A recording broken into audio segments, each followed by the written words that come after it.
네, 안녕하세요. 로열로더 투자전략가 로로쌤입니다. 자, 이번에는 우한폐렴 관련주 쪽으로 해서 백신을 이제 대체제를 지금 찾고 있는데 메르스와 뭐 사스 등에서 해법을 지금 찾아보려고 하고 있죠. 그래서 C형 간염 그리고 뭐 HIV 그러니까 에이즈 치료제라고 생각하시면 돼요. 이쪽으로 투약하는 것을 지금 시도하고 있습니다. 그래서 관련주 쪽을 확인해 보도록 하겠습니다. 자, 지금 전염 속도가 사스가 뭐 엄청 났었는데 2002년에서 2003년도에 사스 중증 급성 호흡기 증후군이죠. 그래서 그때 전염 속도보다 속도는 더 높다라고 얘기하는데 이거는 중국에서 아예 대처를 안 했으니까 그런 거죠. 거기다가 대처를 안 한 데다가 플러스 알파로 지금 춘제 연휴가 들어와서 전 세계로 뻗어나가는데 예, 당연한 것 같아요, 이거는.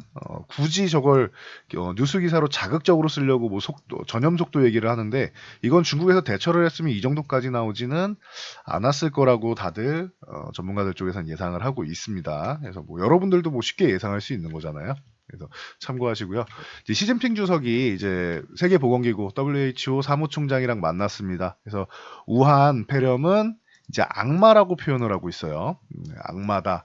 그리고 이제 본인이 직접 지휘와 대응에 뭐 참여해서 이제 악마가 활개치고 다니지 않게 놔두겠다 뭐 이렇게 발언을 하고 있죠. 그리고 WHO도 이제 성명을 발표하고 이제 신종 코로나 바이러스 대응에 중국에 국제 전문가를 이제 보내기로 파견하기로 합의를 했습니다. 그래서 지금 이렇게 대응을 하고 있으니 기존에 뭐 퍼져나간 건 어쩔 수 없죠. 그래서 당분간은 좀 더 확산된다고 보는데 최대한 빠르게 뭐 해결을 볼 수 있기를 기원해 보겠습니다. 자, 29일 흰색 배경으로 해드릴게요. 자, 29일 이제 오늘이죠. 오늘 기준으로 중국에서 발표한 뭐 인원은 기준은 올해 자정이라고 합니다. 자정 기준으로 확진 환자가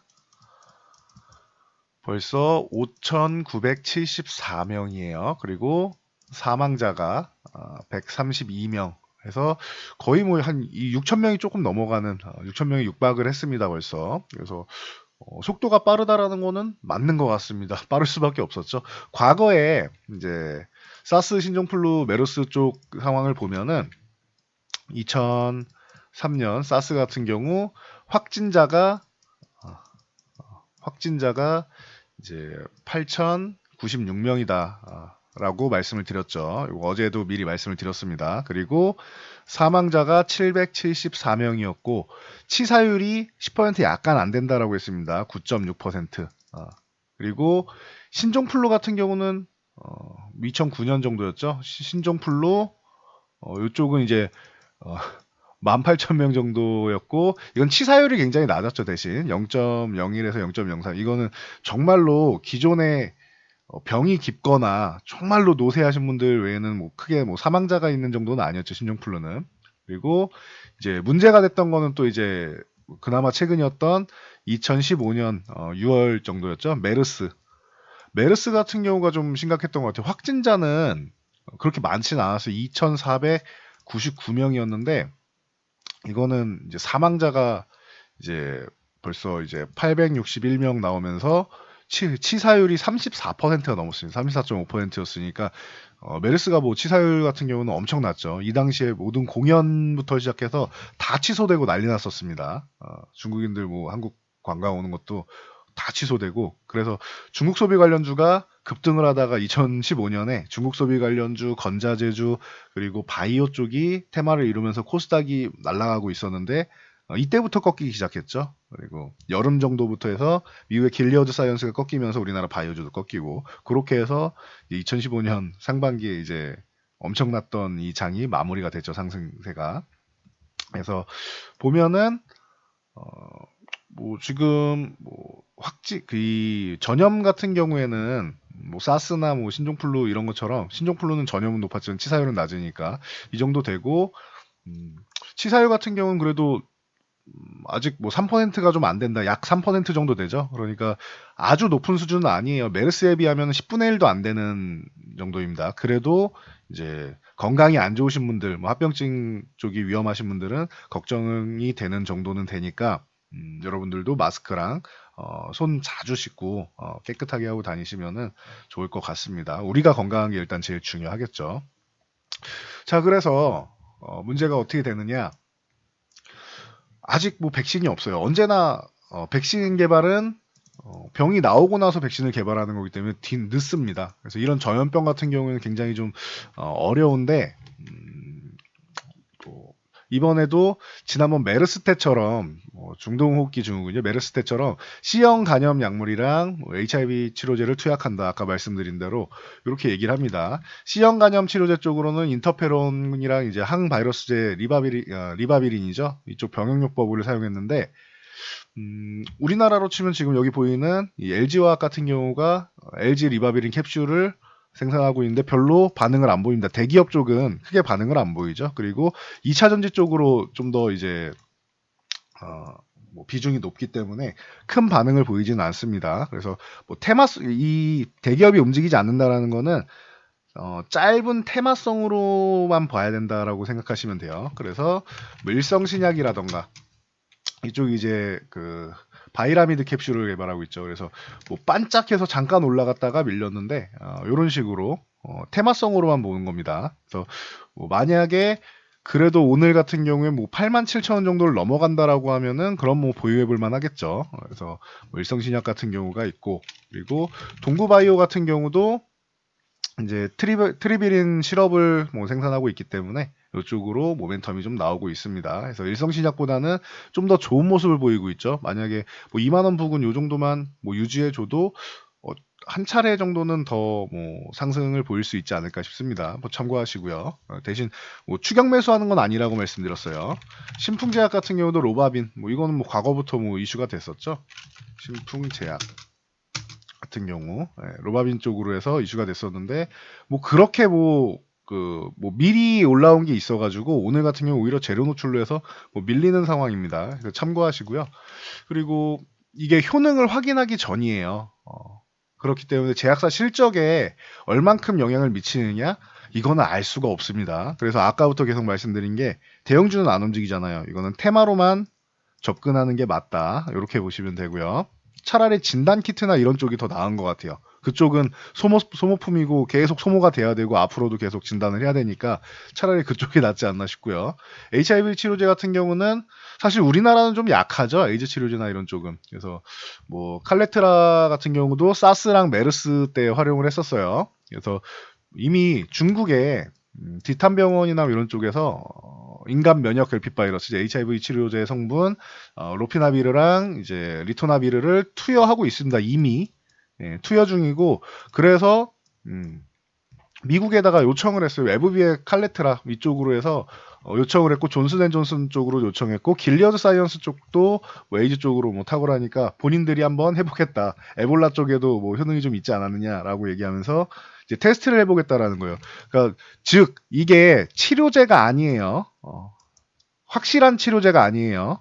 이거는 그래서 일단은 현재 테스트를 한번 해보겠다라는 정도니까 여러분들이 요거는 참고를 하세요. 확실하게 치료가 된다라고 하면은 굉장히 뭐 좋은 일이 될 수 있겠죠. 병도 빨리 잡힐 수 있을 거고. 근데 아직까지는 테스트를 하겠다라는 정도고 백신 같은 경우는 뭐 3, 4개월 정도 개발하는데 걸린다라고 하는데 뉴스 기사 보셨을 거예요.